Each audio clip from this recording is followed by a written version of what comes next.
DA নিয়ে আবারও খুব গুরুত্বপূর্ণ আপডেট। তো ভিডিওটি 1 সেকেন্ডের জন্য স্কিপ করবেন না, পুরোটা দেখবেন। আর আপনি যদি আমাদের চ্যানেলের নতুন দর্শক হয়ে থাকেন এবং চ্যানেলকে সাবস্ক্রাইব না করে থাকেন, তো অবশ্যই চ্যানেলকে সাবস্ক্রাইব করবেন এবং আমাদের পাশে থাকবেন। তো ভিডিওটি শুরু করা যাক।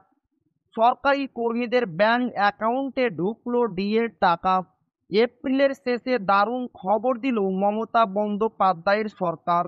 সরকারি কর্মীদের ব্যাংক অ্যাকাউন্টে ঢুকলো ডিএর টাকা। এপ্রিলের শেষে দারুণ খবর দিল মমতা বন্দ্যোপাধ্যায়ের সরকার। এবার সরকারি কর্মীদের মুখে ফুটলো হাসি।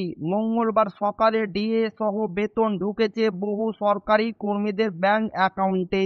বেসিক বেতনের 4% ডিএ সহ ঢুকলো এপ্রিল মাসের বেতন। এই ডিএ বাড়ার ঘোষণা আগেই করা হয়েছিল, ফলে ডিএ সহ বেতন পেয়ে বেশ খুশি সরকারি কর্মীদের একাংশ।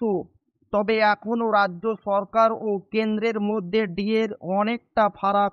কেন্দ্রের ডিএর ফারাক 55%। এদিকে রাজ্য 4% ডিএ বাড়ানোর পরে সরকারি কর্মীরা পাচ্ছেন 18% ডিএ। এখনও কেন্দ্র ও রাজ্যের ডিএর তফাৎ 37%। এই ফারাক মেটাতে আরও একটা বেতন কমিশন গঠন করা উচিত বলে মনে করছেন সরকারি কর্মীরা। তবে এখনও স্যালারি পাননি রাজ্যের শিক্ষক শিক্ষিকারা। সাধারণত 1 বা 2 তারিখের মধ্যে বেতন ঢোকে রাজ্যের শিক্ষক শিক্ষিকাদের, তাই তাদেরও ডিএর টাকা ঢুকতে পারে বলে আশা করা যাচ্ছে। বিধানসভা ভোটের আগে মমতা বন্দ্যোপাধ্যায় সরকারের শেষ পূর্ণাঙ্গ বাজেট পেশ করেছেন। সেই বাজেটেই এই ডিএর কথা ঘোষণা করা হয়েছে।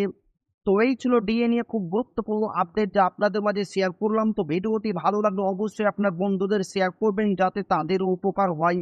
আর আপনি যদি এখনো আমাদের চ্যানেলকে সাবস্ক্রাইব না করে থাকেন, তো অবশ্যই চ্যানেলকে সাবস্ক্রাইব করবেন এবং আমাদের পাশে থাকবেন।